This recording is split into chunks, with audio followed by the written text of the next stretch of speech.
अस्सलाम वालेकुम दोस्तों। दिन था 29 नवंबर, साल था 1947 और इस दिन यूनाइटेड नेशंस की जनरल असेंबली ने एक रिजोल्यूशन पास किया जिसमें फ़िलिस्तीन का वो इलाका जो ब्रिटेन के कंट्रोल में था उसे दो हिस्सों में बांटने का प्रस्ताव पास कर दिया गया। दो हिस्सों में क्या था, एक हिस्से में जूइश स्टेट और दूसरे में एक अरब स्टेट, और यरूशलेम जो एक मरकजी शहर था उसका कंट्रोल इंटरनेशनल हाथों में दे दिया गया। दोस्तों ये जैसे ही रिजोल्यूशन पास हुआ फौरन ही उस इलाके में फ़िलिस्तीन के अरबों में और यहूदियों में झगड़े हो गए, दंगे फैल गए। जैसा कि हमने आपको इससे पिछली वीडियोस में बताया था कि यरूशलेम का इतिहास क्या रहा और कैसे बेल्फोर डिक्लेरेशन हुआ, आप उसका लिंक मैं डिस्क्रिप्शन में डाल दूंगा, वहां जाकर वो वीडियोस देख सकते हैं। तो बेल्फोर डिक्लेरेशन के बाद ही यहूदियों की आमद फ़िलिस्तीन के अंदर बहुत ज़्यादा हो गई थी और इन दंगों में उनकी कसरत की वजह से यहूदियों की जहाँ पर वो कंसंट्रेट हो गए थे और दूसरा ब्रिटिश उन्हें सपोर्ट कर रहा था, तो जो मुस्लिम मिलिशियाज थी उनको वो शिकस्त देते रहे और अपने इलाकों में अपना कंट्रोल बढ़ाते रहे। इसी तरह दोस्तों ये दंगे इसी तरह भड़कते रहे और फिर एक दिन आया जो था एक तारीखी दिन 14 मई 1948 का, जिस दिन डेविड बिन गुरियन ने ऐलान किया एक सॉवरेन यहूदी रियासत का जिसका नाम इसराइल रखा गया और फौरन ही उस रियासत को यूनाइटेड स्टेट्स ऑफ अमेरिका ने रिकॉग्नाइज कर दिया। दोस्तों उसी रात यानी 14 मई 1948 की रात जिस दिन इसराइल का ऐलान हुआ था, 5 मुस्लिम ममालिक ने इसराइल पर हमला कर दिया क्योंकि उन्होंने इसे अरब नेशनलिज्म के खिलाफ माना कि एक अरब ज़मीन को यहूदियों को दे दी गई। वो 5 मुल्क दोस्तों कौन कौन से थे? वो थे इजिप्ट यानी मिस्र, जॉर्डन, इराक, सीरिया और लेबनान। और इस जंग में इन पांचों अरब ममालिक को एक नए छोटे से बने देश ने बेइज्जत करके धूल चटा के हरा दिया। और इस वीडियो में हम यही जानेंगे कि कैसे ये हो पाया और क्या वजह थी कि एक छोटे से नए मुल्क ने इन 5 बड़े मुल्कों को धूल चटा के रख दी और जिसका खामियाजा पूरा अरब वर्ल्ड आज तक झेल रहा है। अगर ये लोग उस टाइम ये युद्ध जीत गए होते तो इजराइल नाम का कोई देश दुनिया में ना होता। तो चलिए दोस्तों शुरू करते हैं। अब जो ये दिन आया 14 मई 1948, जिस दिन ये 5 मुल्क नए बने हुए देश इजराइल के ऊपर इन्होंने हमला किया, इनमें सबसे मजबूत था मिस्र। मिस्र के पास एक एडवांस आर्मी थी जिसको खुद ब्रिटिश एम्पायर ने ट्रेन किया था और वो आर्मी सबसे स्ट्रांग थी और बाकी 4 मुल्क उसके एलाई थे। उन सब लोगों ने फौरन ही जहां पर अरब पॉपुलेशन थी वहां जाकर अपना कब्जा जमा लिया और चारों तरफ से इसराइली फौज को घेर लिया। इसराइली फौज में सिर्फ 30,000 लोग उस वक्त थे और इन अरबों ने खूब हमला किया और इसराइली फौज को पसीने छुड़ा दिए। जब देखा गया कि अब इसराइल हारने वाला है तो फौरन ही अक़वाम मुत्तहिदा यानी यूएनओ ने मध्यस्थता करते हुए 14 दिन का सीज फायर करवा दिया।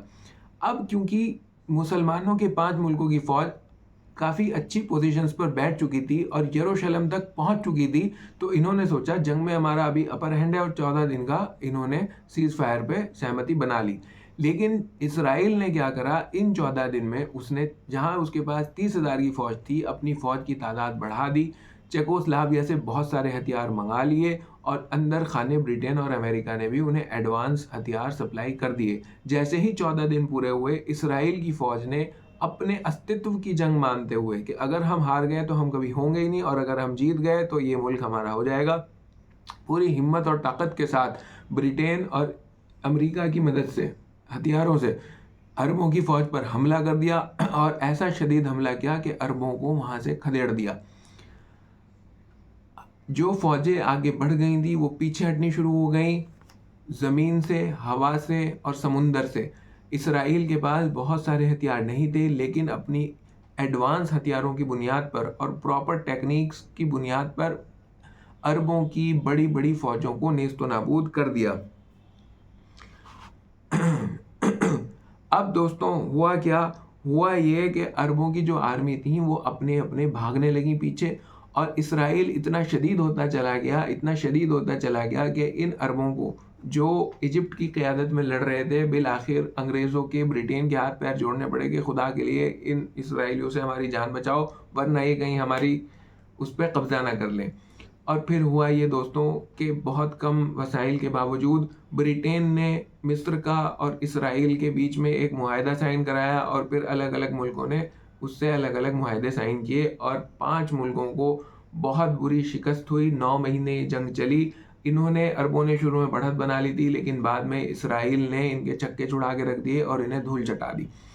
दोस्तों, हमेशा इसराइल को बुरा भला कहा जाता है, जो कि कहा भी जाना चाहिए। उन्होंने मजलूमों पे जुल्म करा, लेकिन ये जो अरबी ममालिक थे ये भी कम जिम्मेदार नहीं है इसराइल के क़याम के और जो आज फ़िलिस्तीन में हो रहा है उसके लिए।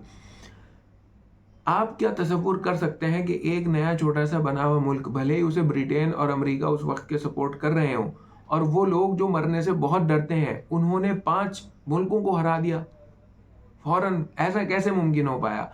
इसमें इसराइल की बहादुरी से ज़्यादा अरबों की गलतियां थीं, जो कि हम सिलसिलेवार तरीके से आज यहाँ पे जानने की कोशिश करेंगे। दोस्तों, अरबों के जो हारने की वजह है, इसको कोई भी डिस्कस नहीं करता, क्योंकि इसे हम समझते हैं कि ये बेइज्जती है। लेकिन हमें तारीख से अगर सबक सीखना है तो अपनी गलतियों को बात करनी पड़ेगी कि क्या गलतियां अरबों ने की, जो दुनिया के हर आदमी को समझनी चाहिए और सीखनी चाहिए, ताकि उसे पता लगे और उसकी नॉलेज बढ़े और वो गलतियां आइंदा कौमें ना दोहराएं। सबसे बड़ी गलती जो अरबों ने की वो थी उस्मानिया सल्तनत से गद्दारी की गलती।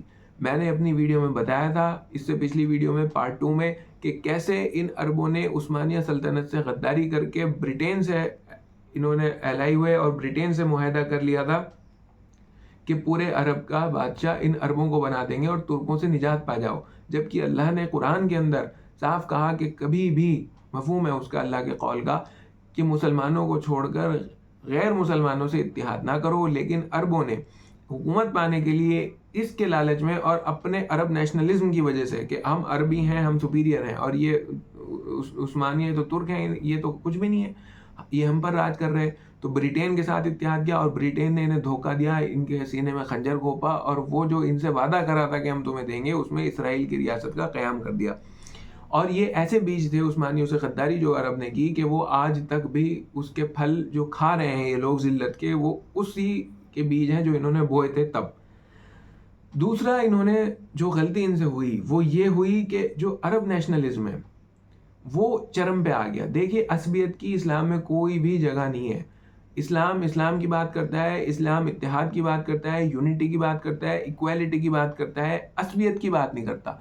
अरबी अगर ये कहें हम अरबी हैं जी, हम सुपीरियर हैं, तो रसूल अकरम सल्लल्लाहु अलैहि वसल्लम ने हज्जतुल विदा के मौके पर अपने आखिरी खुतबे में फरमा दिया था कि किसी अरब को किसी अजम पे कोई फ़ौक़ियत नहीं और किसी अजमी को किसी अरबी पे कोई फ़ौक़ियत नहीं, किसी गोरे को किसी काले पे कोई फ़ौक़ियत नहीं और किसी काले को किसी गोरे पे कोई फ़ौक़ियत नहीं। इन्होंने रसूल अकरम सल्लल्लाहु अलैहि वसल्लम के फरमान का पास नहीं रखा और अपने आप को अरब की बुनियाद पर उसके असबियत अपने अंदर पैदा की और उस असबियत की वजह से इन्होंने जूते खाए और अपने आप को तमाम मुस्लिम ममालिक से हटाकर अरब का लेवल दिया और अरबी आज तक भी हार रहे। जब तक ये अरब नेशनलिज्म से बाहर नहीं आने के, इसी तरह ही जूते खाते रहेंगे जो खा रहे। तीसरा जो इनसे गलती हुई वो ये हुई कि जो जंग हुई ना, ये जंग इसलिए हुई क्योंकि इन मुल्कों के 5 मुल्कों की जो जनता थी उसके सेंटिमेंट्स थे कि हम इनसे लड़ें।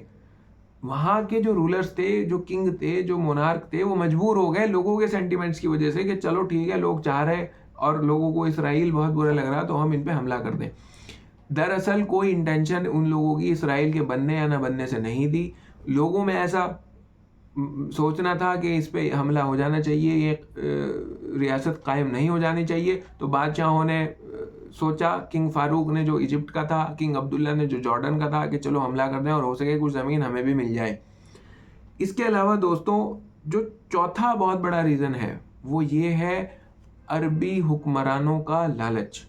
दरअसल शुरू से ही जो इन देशों के बादशाह थे उनके अपने मफादात घुसे हुए थे।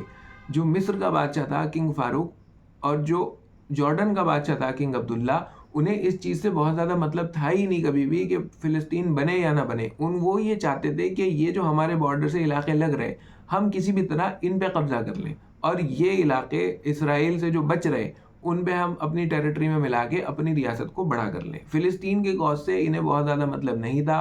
पब्लिक सेंटिमेंट क्योंकि उसके साथ था फ़िलिस्तीन के, तो बस इन्होंने उसमें जंग की अपने फ़ायदों के लिए, और वो इनके फ़ायदे पूरे कभी हो ही नहीं पाए और वो हो सकते भी नहीं थे, क्योंकि अल्लाह ताला लालच को पसंद नहीं करता। तो ये एक बहुत बड़ा कारण था दोस्तों कि इनको फ़िलिस्तीन के कॉज से कोई मतलब ही नहीं था। और आप ये बात सुन के हैरान होंगे कि ये आपस में डर रहे थे। जो किंग अब्दुल्ला था जॉर्डन का, जिस तरह से वो इन 5 अरबी ममालिक से बात कर रहा था, उसी तरह से वो बात कर रहा था ब्रिटेन से और यहूदियों से। तो दोनों ही तरफ से वो करना चाह रहा था मामला, और बस उसका मानना ये था कि किसी भी तरह करके मेरे जो जॉर्डन के बॉर्डर्स हैं वो बढ़ जाएं और ये फ़िलिस्तीन का हिस्सा, क्योंकि इनका कोई हाकिम तो है नहीं, तो बजाय इसके इसे इसराइल कब्जा है तो मैं ही कब्जा लूँ और मैं इसे अपनी अरबी नेशनलिज्म की बुनियाद पर अपनी हदूद के अंदर ये इलाका में ले लूँ। पांचवा जो इसका मकसद था दोस्तों, वो ये था कि इनके जंग जीतने से ज़्यादा, जैसे मैंने पहले बताया, अपने अपने मकसद थे। मिस्र ने क्या करा, वो ये चाहता था मिस्र के गाज़ा बेस्ड एक फ़िलिस्तीनी गवर्नमेंट बन जाए जिसका मरकज़ गाज़ा हो, ठीक है। और उन्होंने ये करा भी कि गाज़ा तक अपनी फ़ौजें भेजी और वो चाहते थे गाज़ा तक इसकी एक फ़िलिस्तीनी गवर्नमेंट बने और गाज़ा उसका मरकज़ हो। अब क्योंकि गाज़ा इनके बॉर्डर से लगा हुआ है तो ये वहाँ से बैठ के उसे कंट्रोल करते। और जॉर्डन ये चाहता था कि वो अपना जो बॉर्डर है वो वेस्ट बैंक तक फैला ले। किंग अब्दुल्ला चाहता था कि मैं वेस्ट बैंक पर कब्जा कर लूँ।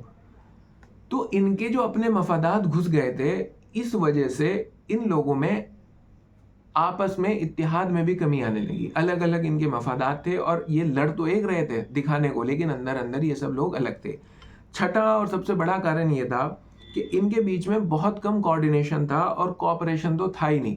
जब गाज़ा के अंदर जब मिस्र की फ़ौज बैठी थी और यहूदियों ने उसे घेर लिया, तो मिस्र ने फिर चारों मुल्कों से गुहार लगाई कि अब तुम हमारी मदद कर दो, लेकिन उसकी मदद के लिए कोई भी नहीं आया और बिल आखिर उसे अंग्रेज़ों के पास जाके उनके पैर पकड़ने पड़े और फिर अंग्रेज़ों ने यहूदियों का, इसराइल का और मिस्र का समझौता कराया।